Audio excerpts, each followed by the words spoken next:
믿음이란, 기도는 예수님이 시키신 거다라고 믿는 거, 이게 믿음이에요. 마귀는 기도를 시키지 않아요. 기도는요, 예수님이 시키시는 거예요. 갑자기 기도할 생각이 났나요? 갑자기 기도할 마음이 생겼나요? 예수님이 내게 지금 기도를 시키시는 거예요. 여러분, 예수님께서 기도를 시키시는 방법이 엄청 많아요. 머릿속에 생각이 나기도 하고 마음에 그런 생각이 들기도 하고, 어떤 때는요 갑자기 집에 애가 밤중에 자다가 경기를 일으키면서 막 울기를 시작하는데, 아무리 엄마가 애를 얼르고 아무리 해도 소용이 없어요. 입안을 만져보니까 열이 펄펄 나요. 밤중에 어떻게 해볼 도리가 없어. 그때 갑자기 엄마 마음속에 어떤 생각이 드는 거야. 아이고, 할 수 없다, 어떡하냐, 얘 죽을 것 같은데 주여! 기도하는 거예요. 그 기도 누가 시켰어요? 누가 시켰어요? 예수님이. 크게 아멘. 그러니까 때때로 사고를 당하게 돼서, 사고 때문에 아이고 주여, 이거 어떻게 하면 줄까? 어떻게 하면 줄까? 주여! 부르짖게 만드세요. 사고는 때때로 예수님께서 기도를 시키시는 사인일 수가 있어요. 이해되시면 크게 아멘. 크게 아멘. 문제, 걱정거리가 생겼어요. 걱정. 어떻게 하면 좋을까? 어떻게 하면 좋을까? 아이고, 큰일 났다. 아유, 또 할 수 없다. 기도나 해야지. 기도 시작해야지. 할렐루야. 근심과 걱정거리, 예수님께서 기도를 시키시는 사인일 수도 있어요. 그러나 여러분, 진정한 믿음은 예수님은 기도를 시키신다 라고 믿는 거, 이게 진정한 믿음인 줄로 믿습니다. 오늘 성경 말씀 본문을 다시 생각해 보면요, 이스라엘 백성들이 노예 생활에 거의 400년이 넘게 노예 생활을 했어요. 자, 그러다 보니까 이제 자기도 모르게 노예 생활에 적응을 해버렸어요. 그래서 이제는 어느 정도 그렁저렁 살만해요. 그러니까 이제 그들의 조상은 노예 생활에서 하나님, 우리를 해방시켜 주옵소서 부르짖어 기도했는데, 어느 때부턴가 이스라엘 백성들이 부르짖어 기도하지를 않아요. 그리고 드디어 하나님께서는 약속하신 430년, 드디어 출애굽할 약속의 때가 됐어요. 하나님께서는 출애굽 시켜 주시려고 하는데 이스라엘 백성들이 기도를 안 해요.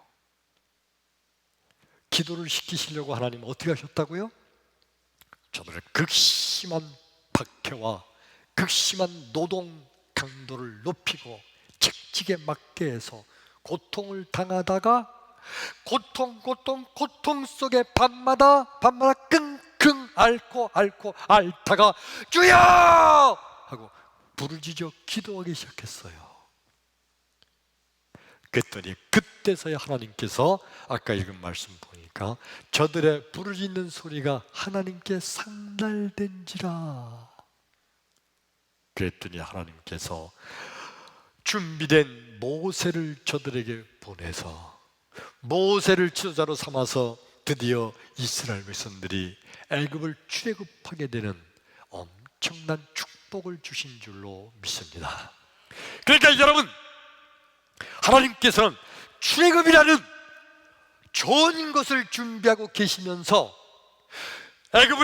애굽에서 출애굽시켜서 노예 생활에서 해방되게 하시는 것을 준비하고 계시면서 이 준비된 초콜릿을 주시려고, 이 좋은 걸 주시려고 기도를 시키신 거예요.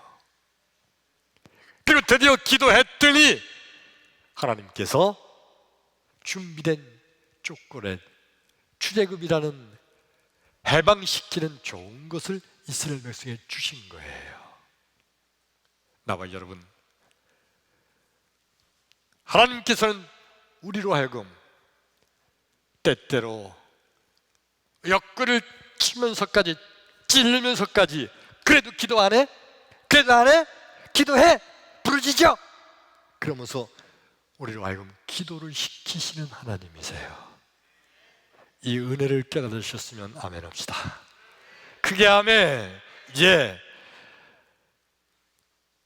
아까 말씀을 시작하기 전에 우리 딸 소영이 아기 때, 사실 이 딸 얘기하면 우리 아기가 아니지, 이제 두 애의 엄마가 되시니까 우리 딸이 제일 싫어해요. 설교 끝나고 집에 들어가면요, 우리 딸, 아빠 제발 내 얘기 좀 하지 마. 안 했는데 그래도 어떻게 오냐 해야지. 우리 딸 얘기를 아까 시작했죠. 아빠가 좋은 거 가지고 있는데, 근데 이놈이 날 보고도 번쩍만쩍하면 내가 어떻게 해요? 야, 주세요 해봐. 주세요 해봐. 그래, 주세요 해봐. 그럼 어떤 싫어도, 어떤 잠자는 거 깨워가지고 시켜도 그냥 주세요 하는 건 그건 좋은 거니까 지가 봐도 얼른 주세요 한단 말이에요. 왜 아빠인 내가 저한테 주세요라고 시킬까요? 왜 자는 놈을 깨워가지고 주세요를 시킬까요? 내가 가지고 있는 좋은 거, 이놈이 좋아하는 걸 주려고 하는 거 아니에요? 하나님께서 왜 우리에게 기도를 시킬까요? 우리 기도를 이루어 주시려고. 할렐루야. 예. 우리 하나님은요, 늘 좋은 걸 준비하고 계시면서 우리에게 필요한 거 뭐가 있어야 되지 다 아시는 하나님께서 그걸 준비하고 계시면서 그 주시기 위해서 우리를 기도를 시키세요. 기도를 시키시는 하나님의 방법이 뭐라고요? 이스라엘 백성들은요, 자꾸 저들을 쳤어요. 옆을 찔렀어요.